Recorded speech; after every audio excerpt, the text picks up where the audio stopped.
Today is Tuesday, March the 6th, 2012, and I am Heather Kuhn, sitting in El Paso Community College's TV studio with Miss Belen Robles. Miss Robles, thank you so much for joining us today. Well, thank you, Heather. It's my pleasure to be here with you. Oh, that's nice. Well, we came to ask you a few questions. You are one of the leaders in civic service as well as civil rights, and with your dedication to LULAC. So, and you've been a long time El Paso native. Can you tell us a little bit about your parents' history and your history, you growing up in the area, what it was like for you then? Of course. You know, as you mentioned, I am a native El Pasoan. Both of my parents came from Mexico. My dad came from a family that part of the family farmed on the north side of the river, and his other part farmed on the south part of the river in Ciudad Juarez. Mm-hmm. So he comes from this area. But my mother came from the state of Zacatecas. But they married here, and they established the family here. And of course, I'm a child of the Depression. I was born during the Depression. I was the sixth child born in a family of 10. And my oldest sister, who was the oldest, died during the diphtheria epidemic in 1932. So when I was born, I was the oldest child, living child in the family. There were 7 boys and 2 girls that were living, as my older sister had died. And you know, it was the Depression, and I'm sure that we were as poor as there could be. But you know, my mother was such a wonderful homemaker, such a wonderful mother. She was a very strict disciplinarian. You can imagine, with all those boys around the house, but there was never any yelling. And she was a very happy person. She loved to sing while she did the chores. So my environment was a very happy environment. I grew up in a very religious environment. Both of my parents were strong Catholics. I recall getting up at whatever time in the morning to make the 6 o'clock Mass every Sunday. The whole family went to church together. We were educated in the parochial schools. I actually was born in a home that is now part of the parking lot of the El Paso Community College Rio Grande campus on North El Paso. The area was filled with beautiful families. It was one of harmony. We had great times together. And my parents enrolled us at Sacred Heart School, which was in South El Paso. So we walked all the way from 816 North El Paso all the way to Sacred Heart. And the house was rented. So in 1943, my dad decided that he would buy the first home. And so we moved to Wyoming Street. And that moved us to another parish. So from there, we went to St. Mary's School, which was on Myrtle School. And I had a wonderful time. My older brothers, were very smart. And so I think you just kind of felt that you had to keep up with them. So my primary school was, in my opinion, quite easy. I made good grades. As a matter of fact, when I graduated from St. Mary's, I got a scholarship for Loreto Academy. Unfortunately, as I mentioned to you, our resources were very limited. So I could not afford the uniforms that they required of students at Loreto. So my mother enrolled me at St. Joseph's. There was a secondary school for girls. It was St. Joseph's Academy on North El Paso. I think now you have railroad tracks going by there. But at that time, it was a nice school, and I went there my first freshman year. But I really missed my friends. My friends that I had from St. Mary's, they had all gone to Bowie. So I used all my charm to talk my mother into letting me go to Bowie High School. I was the oldest girl, and of course she expected me to get a Catholic education. The boys were all at Cathedral. But I guess I convinced her quite well, and she allowed me to go to Bowie. And I walked from Wyoming Street over a black bridge over the tracks to go to Bowie. And of course, when I enrolled, I was told if I missed school, I would have to go to El Paso High because I lived in that district. Of course, I never missed school. So I enjoy high school. It was an excellent time. Things were great. And so I got a part-time job when I was a junior in high school. Because you know what, I grew up, like I said, I didn't know I was poor. Because my mother was very industrious. She made all my clothes. And she was quite creative, so that I had really good-looking dresses that she made for me. I had my first store-bought dress when I graduated from high school. When you did graduate, you were elected the most likely to succeed. You must have been a very active Bowie Bear. Well, you know, I was very fortunate. In high school, I was elected to the Honor Society and Mask and Gavel, which was a speech club. And well, I was quite active in school in the honorary societies. So when I graduated, I did graduate in the top 2% of the class, and they did vote me as most likely to succeed. Well, you proved them right, didn't you? Well, you know, now that I look back, never in my whole world did I ever dream that I would be blessed with such an exciting life. What was your experience after you graduated high school? What were the expectations for you? Well, to be truthful with you, I grew up in a very protected environment, being a girl among all those boys. Naturally, my mother and my brothers all protected me. And the big expectation was that I would find a good young man, marry, and raise a family. And believe it or not, that's exactly what I did. And, you know, I don't regret it. Perhaps the only regret I have is that I would have wished that I had had an opportunity to get some formal education.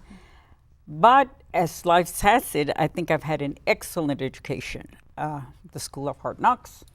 And of course, during my career, I've had extensive formal training. Can you talk about the first time that you went in to go apply for a job while you were married? Well, you know, to begin with, it took quite a bit to convince my husband that his masculinity and macho would not suffer if I was to work outside the home. And I convinced him by telling him that I would work only long enough for us to buy a home. And so, you know, having had what I thought was excellent training at Bowie, that I should be able to apply and get a job at some of the best corporations in El Paso. At that time, we had a number of large corporations here in El Paso. And so I did what I had learned, made appointments to be interviewed for jobs. And I recall one of the major corporations was way downtown, and I made an appointment, and I got the appointment. There I was, dressed with my hat and gloves for the interview. And when I got there, there was a young receptionist that greeted all the visitors, and I told her who I had the appointment with, and she looked at me and she said, "You know, we don't hire Mexicans except for elevators and cooks." And I nearly died. I didn't know, I didn't think of myself as a Mexican, because you see, we had relatives in Mexico, in Juarez, and we used to go there on Sunday to visit our relatives. And when you crossed, you had to say American. So I thought American and Mexican was a citizenship. And so I never thought of myself as a Mexican. But I was floored.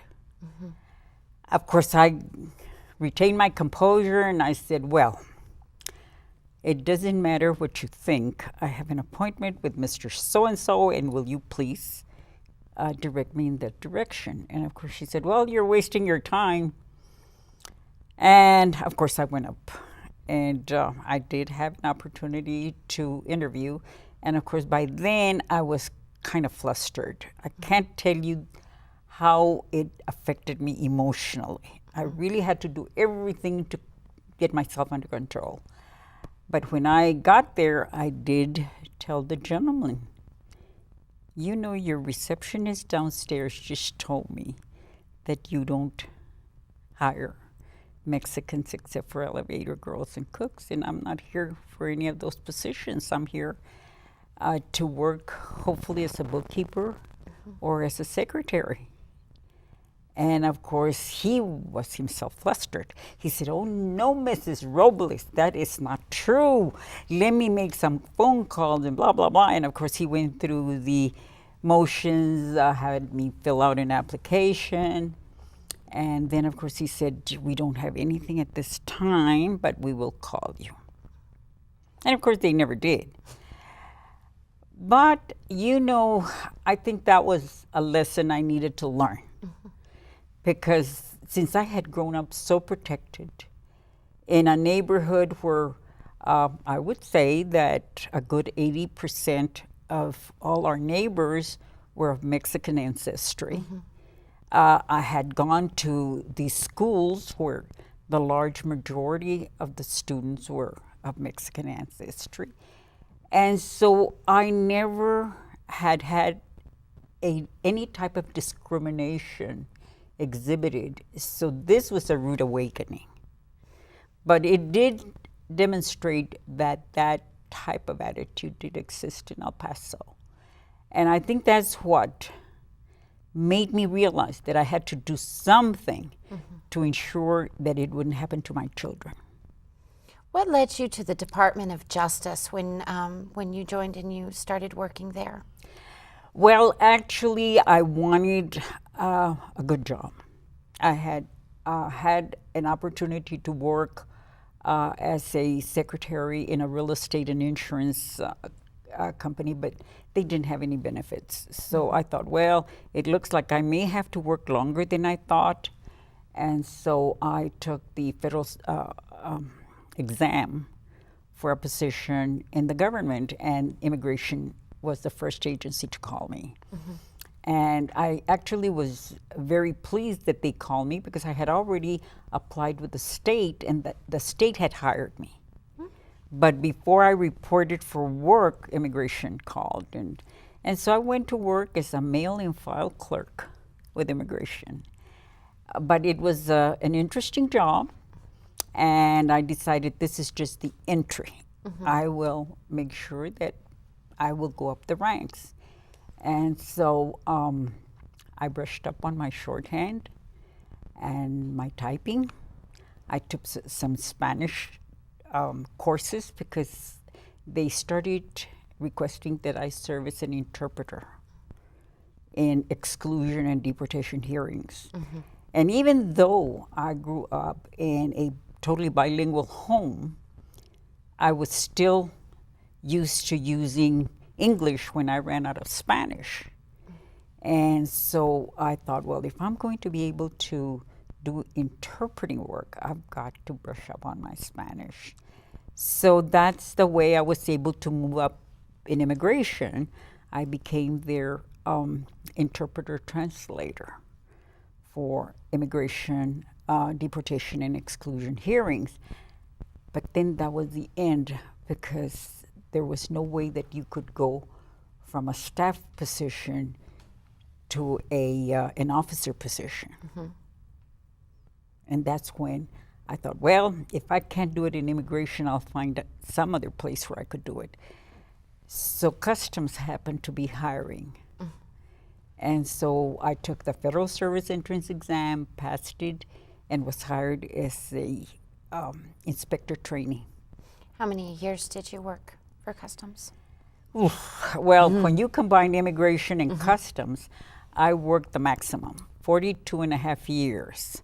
Because after 42 and a half years, you're actually paying to work. But I thoroughly enjoyed the work. It was very challenging. It was very exciting. It never got bored. And of course, I was able to go from inspector trainee to supervisor to branch chief, and then for chief inspector. So it was quite exciting. You joined LULAC first, I believe it was in 1957, correct? Correct. That was shortly after my situation Yes. about the first job. Yes, I joined. At that time, it used to be called Ladies LULAC Council Number 9. Council Number 9 is the oldest women's council in the United States. And not only is it the oldest, but it's also one that made history. Because see, when LULAC was first established, traditionally Latino, Mexicano type, it was a male, solely male membership organization, and the women were established as an auxiliary to support the efforts of the men. And so El Paso Council 9 Auxiliary was created at the time that Council 8 was established here in El Paso in 1932. And they served as an auxiliary till 1936. And then Esther Machuca, who was a very dynamic woman in Council 9, went before the General Assembly and said, well, you know what? We don't want to be just an auxiliary. We want to be full members. And if you don't give us full membership, we will not be auxiliary. And so then in 1937, the women in LULAC were established as full-time members. And so I really treasure the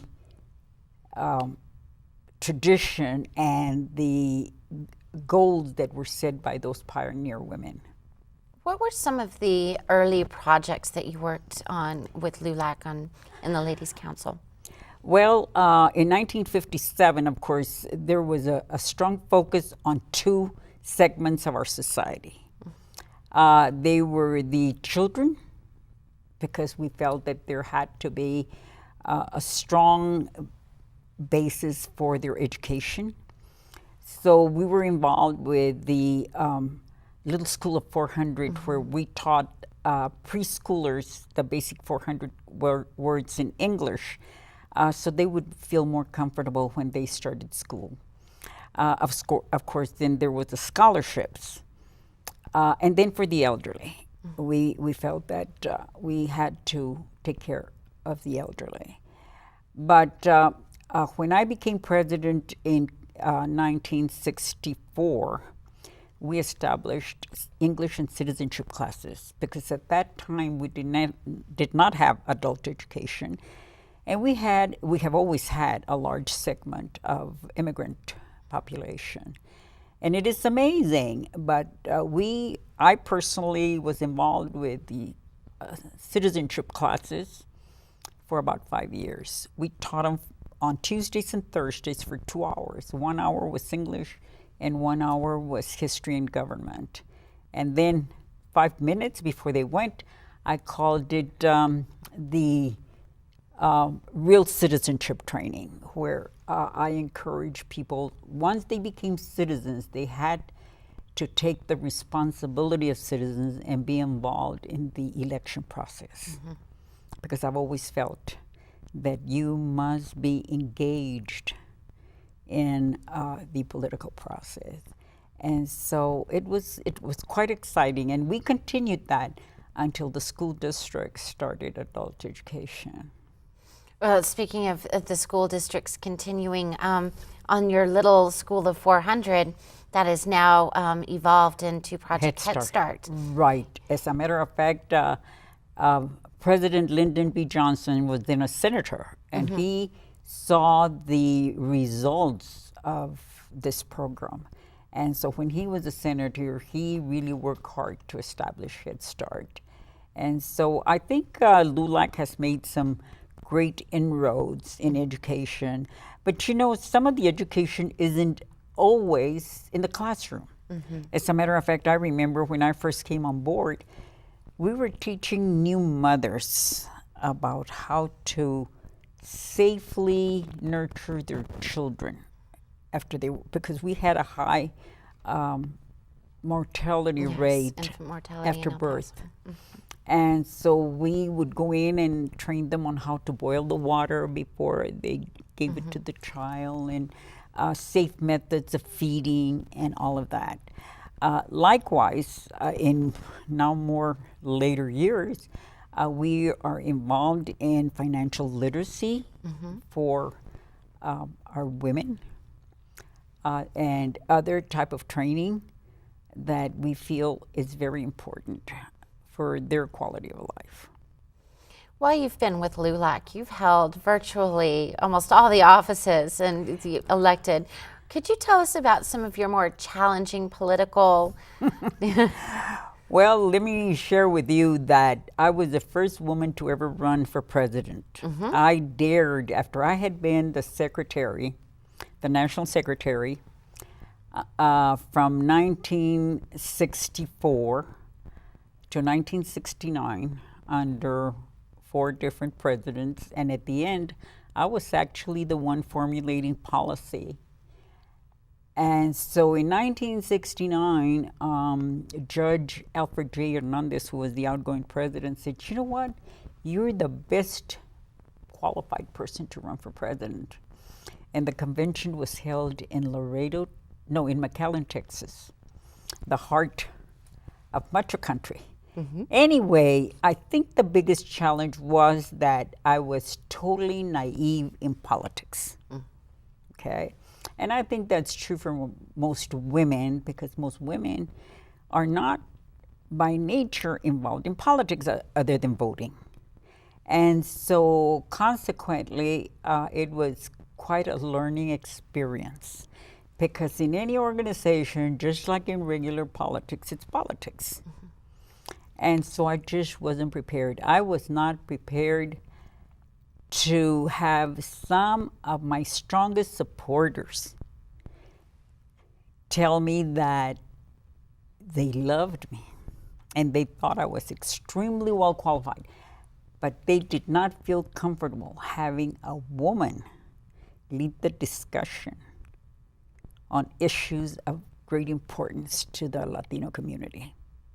And they were sincere. There was no doubt about it that they really felt that they needed to protect their women.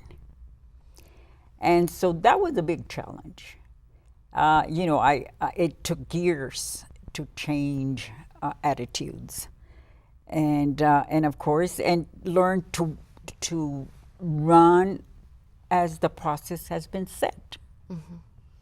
And so that was a big challenge. So anyway, but I fortunately was finally successful and elected national president, the first woman elected national president of LULAC.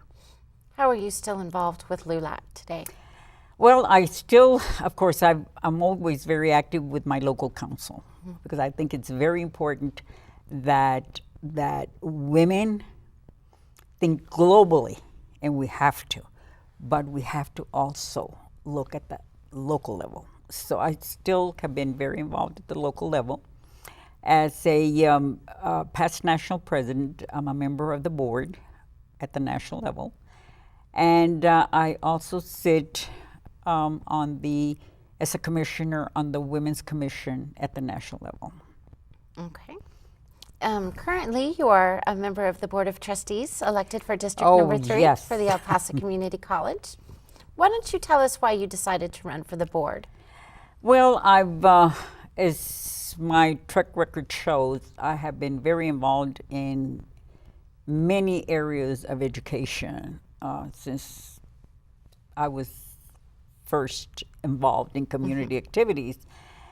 And my perception in all my activities was that the El Paso Community College was perhaps one of the most important post-secondary educational institution in El Paso. Okay. I felt for two reasons that I wanted to be in there to have an input in the further development, and also that that we address the issues that are important in our community. Very good. Thank you.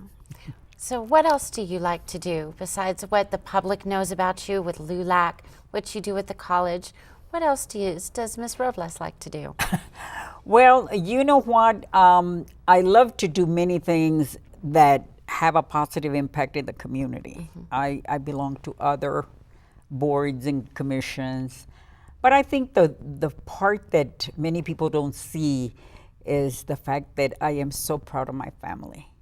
And I am very proud of the husband that has been so supportive. Ramiro has been perhaps the most supportive person in my life. We have been married 57 years. And then, of course, my children are just the jewels that we have. And we have 7 grandchildren and 9 great-grandchildren. Congratulations. So that is perhaps something that is not visible to the public. And in part because none of our children live in El Paso. And, but we thoroughly enjoy, we visit with them by telephone every week on Sunday. Sunday after church, it's family time, and so we thoroughly enjoy that. And also the visits that we have.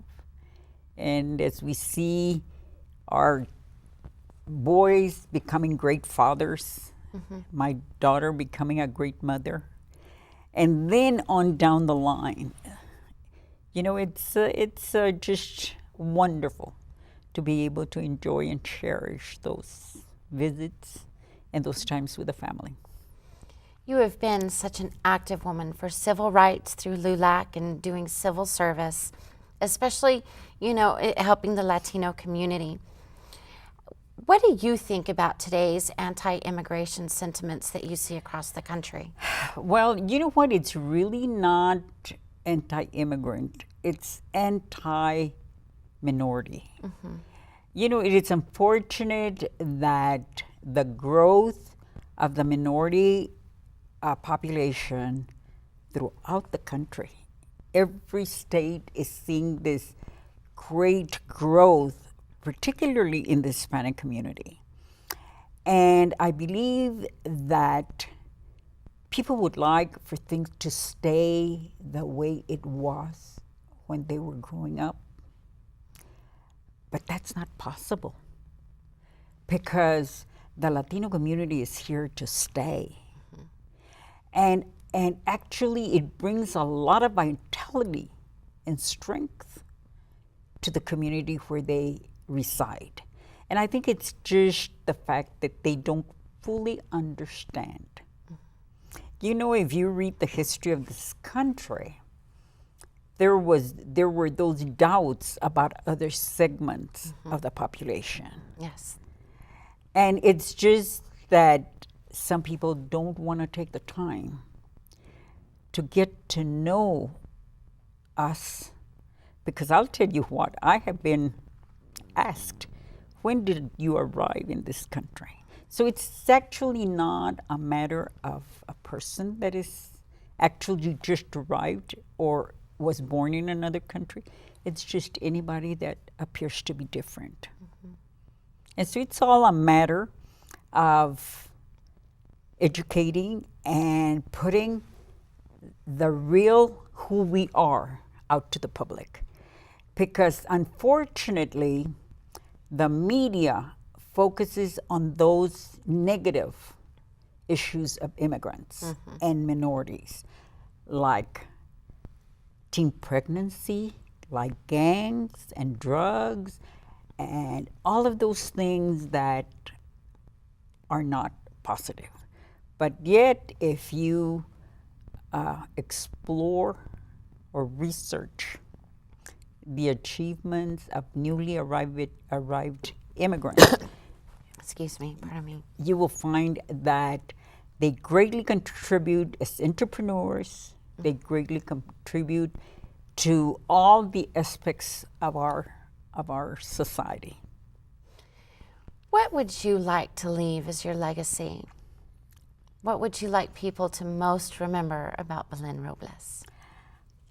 I believe that what I'd like for them to remember is that just like I care for the well-being of my children and my family, immediate and extended family, that I also cared for those people that needed a voice in order to be heard, that needed that crack on the window to get an opportunity, and that I strive very hard to improve the quality of education of our children.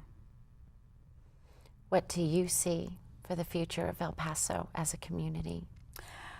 I think we have great opportunities in El Paso.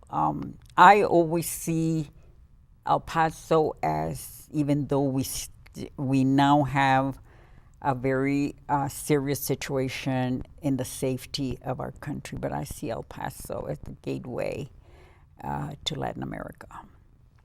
And we need to recognize that whether it's Mexico or whether it's Honduras or whether it's Brazil or whatever, they are part of the American continent. And so we need to view us with great opportunity to have great relationships, particularly since such a large number of our population are bilingual. I definitely always encourage our students, especially those that are of Mexican descent or Latinos, to develop a good working mastering of the Spanish language, because that can be such a tremendous asset for them. And if they can learn more than one language, definitely. Multilingualism is the way of the future, because it's now global that we deal with. It's no longer national in scope. And so I think El Paso has some tremendous assets. We have beautiful weather. We have a very friendly environment. And so I really think that El Paso is on its way to some greatness. Well, thank you very much, Ms. Robles. Thank you for your time. We appreciate you coming in today. And I hope to see you again real soon. Well, thank you, Heather. It's been my pleasure. Wonderful.